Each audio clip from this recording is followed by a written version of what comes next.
Welcome to V power news bulletin ముందుగా headlines. NTPC contract కార్మికులకు కార్మిక నేత కౌశిక హరి పిలుపు.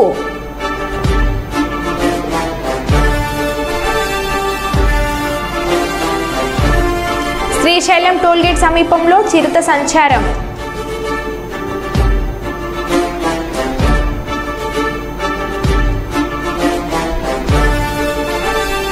గన్నవరం టీడీపీ కార్యాలయంపై దాడి చేసిన ఘటనలో 15 మందిని అరెస్ట్ చేసిన పోలీసులు.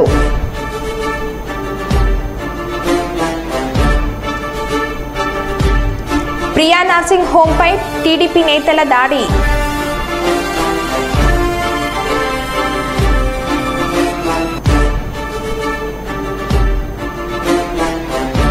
శ్రీ బల్కంపేట ఎల్లమ్మ అమ్మవారి రథోత్సవ కార్యక్రమం.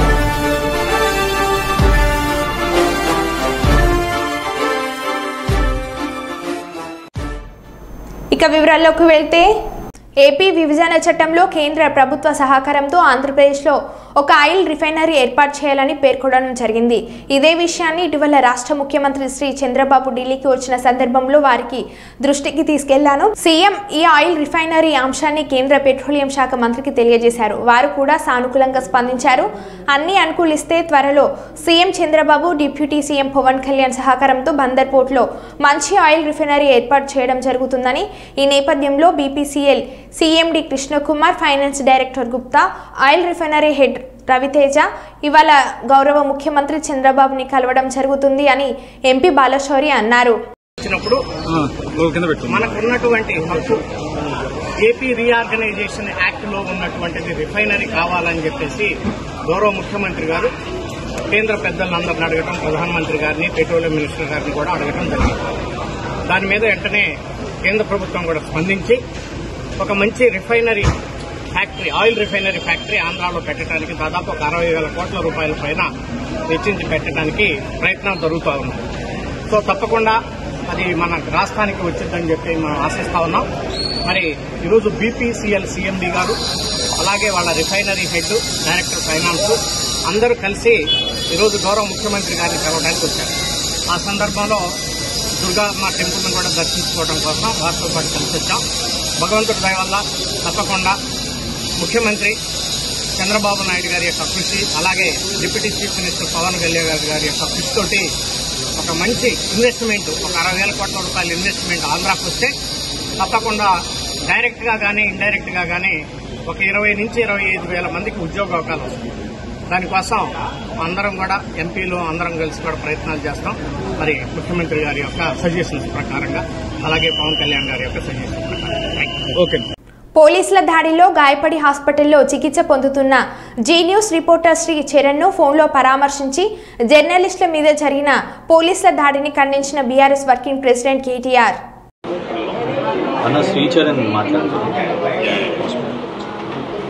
Hello. Hello Sricharan. Yeah hi అన్న. ఎట్లా ఉన్నావా? యా ఇప్పుడు బాగానే ఉన్నానన్న. ఫ్రాక్చర్స్ ఏమైనా ఉన్నాయా, లేక ఎట్లా దెబ్బలా, ఇంటర్నల్ వుడ్సా?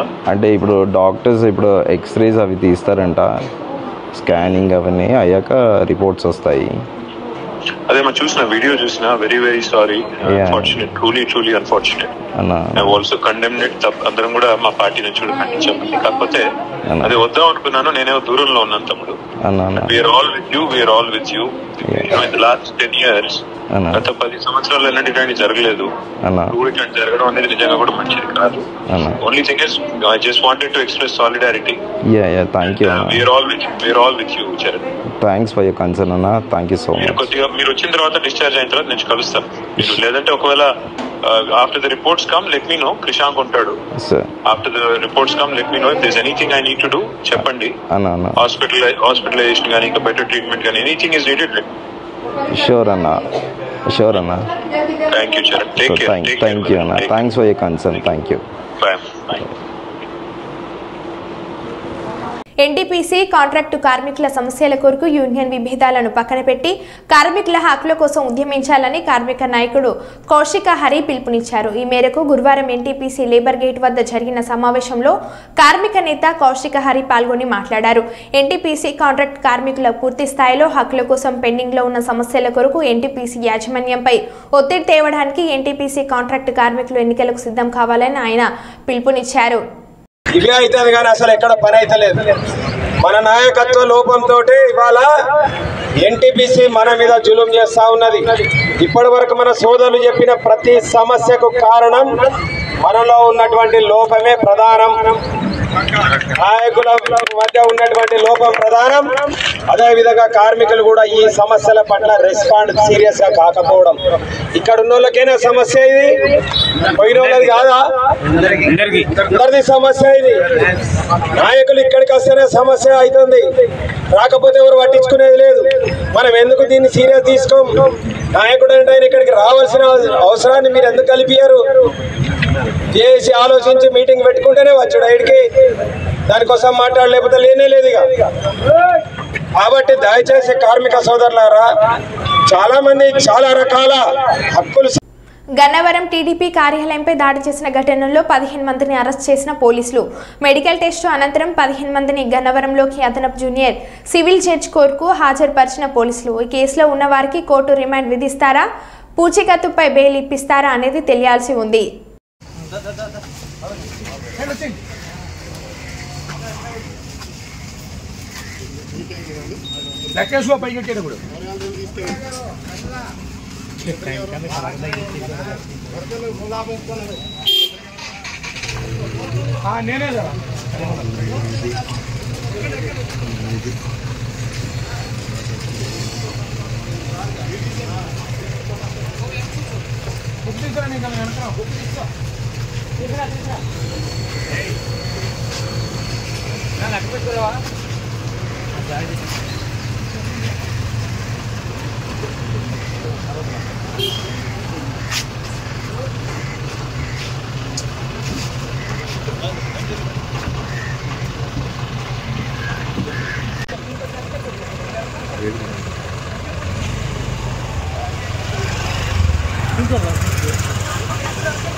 నేనే మనీ కేంద్రంలో మూడోసారి అధికారంలోకి వచ్చిన బీజేపీ సంకీర్ణ ప్రభుత్వం వచ్చిన వెంటనే కార్మిక వ్యతిరేక విధానాలు వేగవంతంగా అనుసరిస్తున్నది.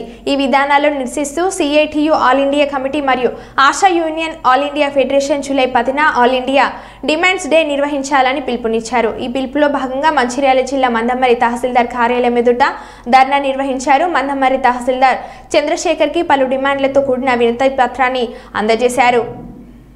ప్రభుత్వము మీకు 26,000 జీతం కావాలని మేము ఉన్నప్పుడు మాకు అప్పుడు వచ్చి మద్దతు ఇచ్చిన వాళ్ళు, ఇక్కడ ఉన్న నాయకులు కానీ, ఇక్కడ ఉన్న ఎమ్మెల్యే వాళ్ళు కానీ, అంటే ఎవరన్నా వచ్చి మాకు మద్దతు ఇచ్చిండ్రు. మీకు ఆ ప్రభుత్వము ఇంత 10,000, 9,000 జీతం ఇవ్వడము మీకు న్యాయం కాదు. మా ప్రభుత్వం వస్తే మాత్రం మీకు ఫస్ట్ వచ్చే సంతకం కూడా మీదే పెడతామని అన్న ప్రభుత్వము ఇప్పటి వరకు ప్రభుత్వం వచ్చి 7-8 నెలలైనా కూడా మా గురించి ఒక మంత్రి కానీ ఒక ఎమ్మెల్యే కానీ మాట్లాడకపోవడం ఇదైతే మాకైతే చాలా బాధాకరం ఉంది. మాకు వచ్చే ఆ సాలరీ కూడా అంతకుముందు ఉన్న ప్రభుత్వము కనీసం ఫస్ట్ తారీఖున సాలరీ ఇచ్చేది. ఈ ప్రభుత్వం మాకు జీతాలు కూడా ఇవ్వడం లేదు. మేము ఇవ్వాలంటే ప్రతి నెల కమిషనర్ దగ్గరకు పోయి మేము ఒక లెటర్ వాళ్ళని అడుక్కునుడు అవుతుంది. మా సాలరీలు ఎప్పుడు ఇస్తారు అని అడుక్కునుడు అవుతుంది. ఆ చేసే ప్రభుత్వానికి మాకు వచ్చే ఈ చిన్న జీతము ఎక్కడ సరిపోతుంది చేస్తుందని ఈ ప్రభుత్వాన్ని మేము డిమాండ్ చేస్తున్నాం.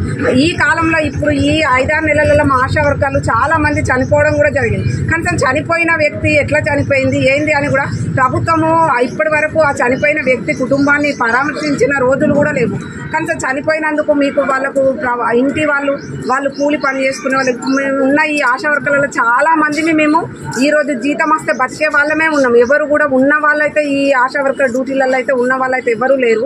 ఒక్కొక్క ఆయిల్ ప్యాకెట్ కొనుక్కోవాలన్నా 200, 300 ఉన్నాయి. ఈ వచ్చే 9,000 జీతం మాకు దేనికి సరిపోవట్లేదు. మా పిల్లల చదువులని మాకు బాధ్యతలు కూడా ఉంటాయి కదా. వాటి కోసం ప్రభుత్వాన్ని మేము అడిగేది ఏంటి అంటే మాకు కూడా ESI PF సౌకర్యం కల్పించాలని, కనీస వేతనం 26,000 ఇవ్వాలని, మేము చనిపోతే మాకు మట్టి ఖర్చులకు ఇవ్వాలని, మేము రిటైర్మెంట్ అయితే ఇచ్చే పింఛన్ ఇవ్వాలని మేము ఈ ప్రభుత్వాన్ని కోరుతాం. ముఖ్యంగా కోరేది ఏంటంటే మాకు పారితోషికం వద్దు, ఫిక్స్డ్ వేతనం ఇవ్వాలని ప్రభుత్వాన్ని మేము కోరుకుంటున్నాం. కార్మికులుగా గుర్తించాలి. మాకు పని భారం ఎక్కువైతుందండి. ఆశా వర్కర్లను కార్మికులకు గుర్తించాలి. మాకు పని భారం ఎక్కువ అవుతుందండి. అంతకుముందు ప్రభుత్వం ఉన్నప్పుడు పని భారం ఎక్కువ ఉంది. ఈ గవర్నమెంట్ వచ్చిన తర్వాత ఏమైనా తగ్గుతుంది అనుకుంటే ఇంకెంత ఎక్కువ అయిపోయింది. అసలు రెస్ట్ లేదు. ఫోన్కి అయితే రెస్ట్ లేదండి. నాన్ స్టాప్ ఆన్లైన్ అంటారు, అది టార్గెట్ అంటున్నారు, అది అంటున్నారు, ఇది అంటున్నారు. రెస్ట్ లేదు ఫోన్లకైతే. ఏ టైంలో ఫోన్ వస్తుందో మాకే తెలుస్తలేదు. నిద్ర అనేది అసలు ఉండలేదు. దయచేసి ఈ టార్గెట్ కూడా మాకు తీసేయాలి. ఇంకోటి ఏంటంటే మాకు పారితోషికం వద్దు, ఖచ్చితంగా ఫిక్స్ వేతనం కావాలి. ఇప్పుడు రీసెంట్గా ఎగ్జామ్స్ అనేవి అంటున్నారు. మరి ఆ ఎగ్జామ్స్ ఏంటో కూడా మాకు అర్థం కావట్లేదు. ఏం రాయాలో కూడా మాకు తెలీదు. అంతకుముందు అంటే ట్రైనింగ్లు ఇచ్చిన తర్వాత మేము వర్క్ చేస్తున్నాము. దాన్ని అనుసరించి ఇప్పుడు ఎగ్జామ్స్ అంటే మాకు కంగారుగా ఉంది. ఆ ఎగ్జామ్స్ని కూడా రద్దు చేయాలని కోరుకుంటున్నాను. ఖచ్చితంగా ఫిక్స్ వేతనం మాత్రం ఖచ్చితంగా కావాలని కోరుకుంటున్నాను. కుప్పం మున్సిపల్ పరిధిలోని MFC జూనియర్ కళాశాల సమీపంలో నివాసం ఉంటున్న మురుగన్ ఇంట్లో గుర్తు తెలియని దుండగులు చోరీకి పాల్పడిన సంఘటన మంగళవారం రాత్రి చోటు చేసుకుంది. మురుగన్ కల్పన దంపతులు పెళ్లికి వెళ్లి వచ్చి చూడగా తలుపులు తెరుచుకొని ఉంది. ఇంట్లోని 20,000 రూపాయల నగదును, సుమారు 6 గ్రాముల బంగారాన్ని దుండగులు దోచుకెళ్లినట్లు బాధితులు మురుగన్ కల్పన దంపతులు ఆవేదన వ్యక్తం చేశారు. ఇంట్లోని వస్తువులంతా దగ్నం చేశారని వాపోయారు. సమాచారం అందుకున్న పోలీసులు సంఘటన స్థలానికి చేరుకొని పరిశీలించారు. పూర్తి వివరాలు పోలీసుల విచారణ తెలియాల్సి ఉంది.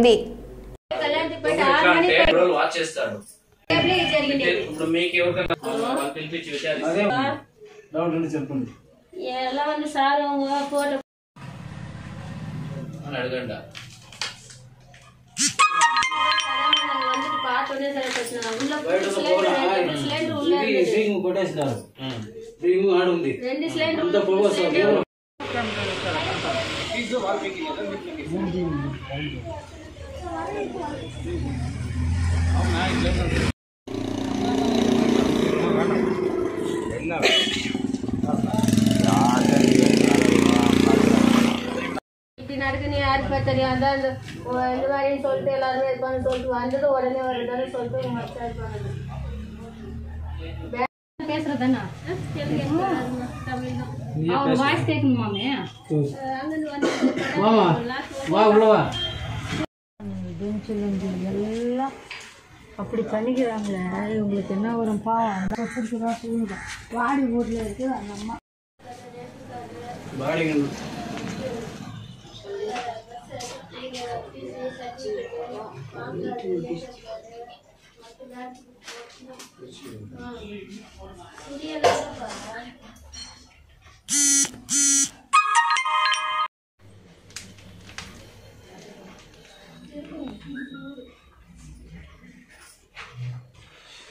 கல்யாணத்துக்கு போயிட்டு வந்தோம். இது ஜேபி ரோடு. இது நாங்கள் கல்யாணத்துக்கு போயிட்டு வந்தோம். கல்யாணத்துக்கு போயிட்டு வந்ததுமே வச்சு చూస్తే ఇది பூட்டு உடச்சிட்டு உள்ளது வந்து எல்லாம் லோக்கல் வச்சு చూస్తే உள்ளே வந்து பார்த்தாக்கல எல்லாம் 6 கிராம் தங்கம், 20,000 ரூபாய், இது 20,000 ரூபாய் డబ్బులు కాసు ఇదంతా ఎత్తుకొని బట్టలంతా ఇది తుని ఎల్లా ఇల్లు కొట్టి ఎల్లా బీరో దివాన్ అంతా కాల్చి ఇది పత్త వచ్చిட்டு నెరుపు పొగ లోపలంతా చుట్టుకొని ఉంటుంది. వచ్చి చూస్తే ఏమనేసి కళ్యాణ్కి పోయి వచ్చి చూస్తే ఇట్లా ఉంది. నాకేమన్నా న్యాయం చేయండి సార్. కల్పన ఇది పెళ్లికి పోయేది జేపీ రోడ్. ఇది మేము పెళ్లికి పోయి వచ్చిన్నాము. వచ్చి చూస్తే ఇంటి తాళాలు పగలు కొట్టేసి అన్ని లోపల వచ్చి చూస్తే 6 గ్రామ్ బంగారు, 20,000 డబ్బులు, బట్టలంతా ఈడ్చి పారేసి అన్ని పగలు కొట్టేది కాల్చేసి దొంగలు వెళ్ళిపోయినారు. తీసుకొని పోలీసులు దీనిపైన చర్యలు తీసుకొని నాకు న్యాయం చేయండి. ఖమ్మం జిల్లా వైరాలో ప్రతి ఒక్కరూ మొక్కలు నాటి వాటిని సంరక్షించే బాధ్యత తీసుకోవాలని వైరా ఎమ్మెల్యే రామ్దాస్ నాయక్ అన్నారు. వైరా వన మహోత్సవ కార్యక్రమంలో భాగంగా ప్రభుత్వ జూనియర్ కళాశాలలో ఆవరణలో ఏర్పాటు చేసిన వన మహోత్సవ కార్యక్రమాన్ని ప్రారంభించారు. చెట్లను నరికితే మానవ జాతి అనేక సమస్యల్లో పడతారని అన్నారు. ఈ కార్యక్రమంలో Wyra municipal chairman Suthakam Jaipal, forest అధికారులు, డ్వాక్రా మహిళలు పాల్గొన్నారు.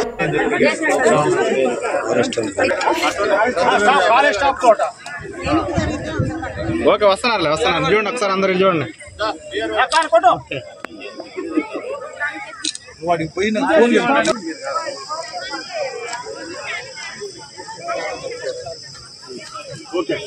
ఓకేనా, రైట్.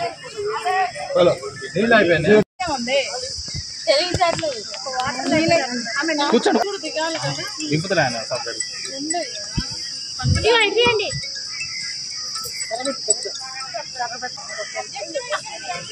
సెట్లని గ్రామ దీపులు వేస్తున్నారుగా.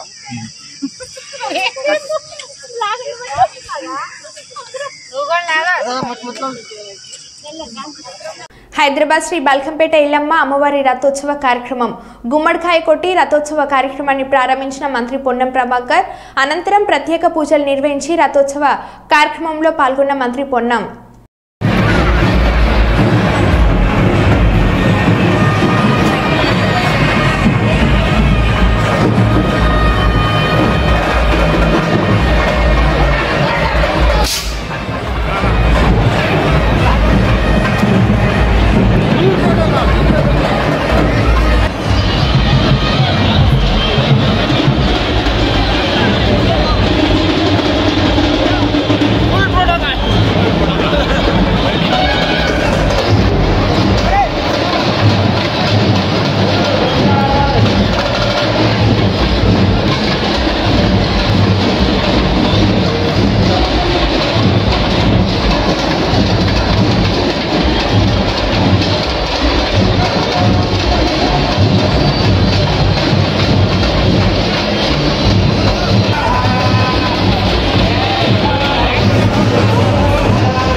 మాజీ వైఎస్ఆర్సీపీ ఎమ్మెల్యే సంతనపాడు నియోజకవర్గం టీజీఆర్ సుధాకర్ బాబు ఉచిత ఇసుక విధానం అంటూ దోచుకుంటున్న బీజేపీ జనసేన టీడీపీ కూటమి ప్రభుత్వం అధికారం చేపట్టిన నెల రోజుల్లోనే దాదాపు 35 లక్షల టన్నుల ఇసుకను దోచేశారు.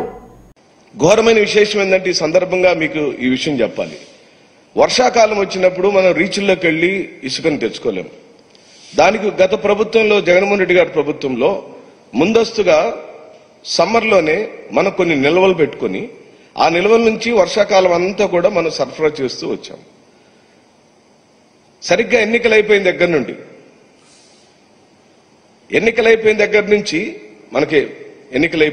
నుంచి సమ్మర్లోనే ఉన్నాం. ఇప్పుడే వర్షాలు మొదలైనవి. ఈ మధ్యకాలంలో నిల్వ చేసిన ఇసుక డంపులు ఏమైనాయి అని అడుగుతున్నాం. ఒకవేళ నిల్వ చేసిన ఇసుక డంపుల్ని మీరు ప్రజలకు సరఫరా చేస్తుంటే ఈ 1245 రూపాయలు లేదా 1300 రూపాయలు 1400 రూపాయలు ఎందుకు మీరు ఛార్జ్ చేస్తున్నారు? ఉచితంగా ఇచ్చేయాలి కదా. ఆల్రెడీ తెచ్చేసాం. ఎవరు తెచ్చారు? పోయిన ప్రభుత్వమే తెచ్చి స్టాక్ యార్డ్లో ఇసుక పెట్టింది, అందుబాటులో ఇసుక ఉంది. దాన్ని ఎందుకు మీరు ప్రజలకు అమ్ముతున్నారని అడుగుతున్నాం. ఉచితంగా ఇచ్చేసేయాలి కదా. ఏదైతే ఆ ఛార్జెస్ అన్ని ఉన్నాయో అవన్నీ కూడా గత ప్రభుత్వంలో అది ప్రభుత్వం భరించి తీసుకొచ్చి స్టాక్ చేసినటువంటి ఇసుకని ఇప్పుడు ప్రభుత్వం ఉచితంగా సరఫరా చేయాల్సిన ఇసుకని డబ్బులు రేట్లు పెట్టి ఎందుకు అమ్ముతున్నారు మా ప్రశ్న. అలాగనే మా ప్రభుత్వం అయిపోయి మీ ప్రభుత్వం పవర్లోకి వచ్చినప్పుడు 80 లక్షల టన్నులు అందుబాటులో ఉందండి. మొత్తం రాష్ట్రం మొత్తం మీద 80 లక్షల టన్నుల ఇసుక స్టాక్ యార్డులలో అందుబాటులో ఉంది. ఇప్పుడు 45 లక్షల టన్నులు మాత్రమే ఉన్నట్టుగా ప్రభుత్వం చెబుతుంది. ఇప్పుడు ఈ జీవో వచ్చేప్పటికి జీవోలో వారు చెప్పినటువంటి నంబర్ ఎంతంటే 45 లక్షలు.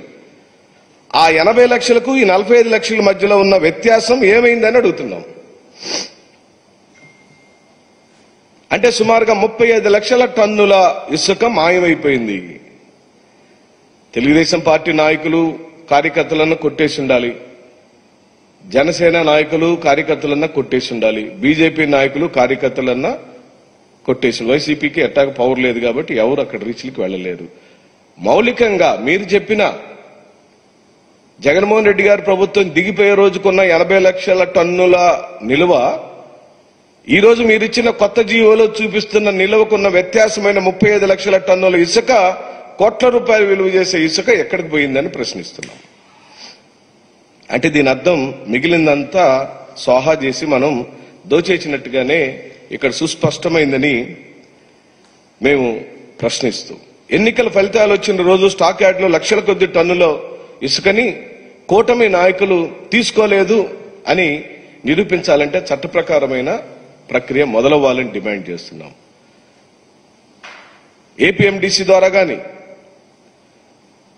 లేదా కలెక్టర్ గారి ఆధ్వర్యంలో కానీ తన జ్యూరిడిక్షన్ పరిధిలో జిల్లాల వారీగా ఎక్కడెక్కడ వైఎస్ఆర్ కాంగ్రెస్ పార్టీ ప్రభుత్వం అయిపోయి ఎన్డీఏ ప్రభుత్వం పవర్లోకి వచ్చినప్పుడు ఎంత స్టాక్ ఉంది, జీవోలో అందుబాటులోకి చూపిస్తున్న స్టాక్ 45 లక్షల టన్నులు అయినప్పుడు 80 లక్షల టన్నులు ఉండాల్సి వచ్చినప్పుడు ఆ గ్యాప్ ఉన్న 35 లక్షల టన్నుల విషయంలో వెంటనే చట్ట ప్రకారమైన చర్య తీసుకోమని, దాని మీద ఎంక్వైరీ చేయమని గౌరవ ముఖ్యమంత్రి శ్రీ నారా చంద్రబాబు నాయుడు గారిని డిమాండ్ చేస్తూ, శ్రీశైలం టోల్గేట్ పక్కన ఉన్న కుక్కను చిరుత వేటాడి నోటితో పట్టుకెళ్లింది. అటుగా వెళ్తున్న భక్తులు ఫోన్లో వీడియో తీశారు.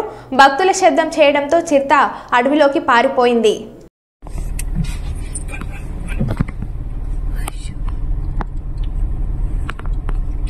గింతే ఉంది కానీ ఎందుకు పోకము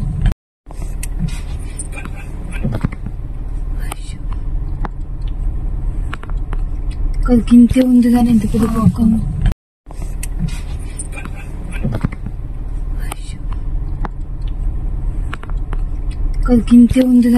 పోకము.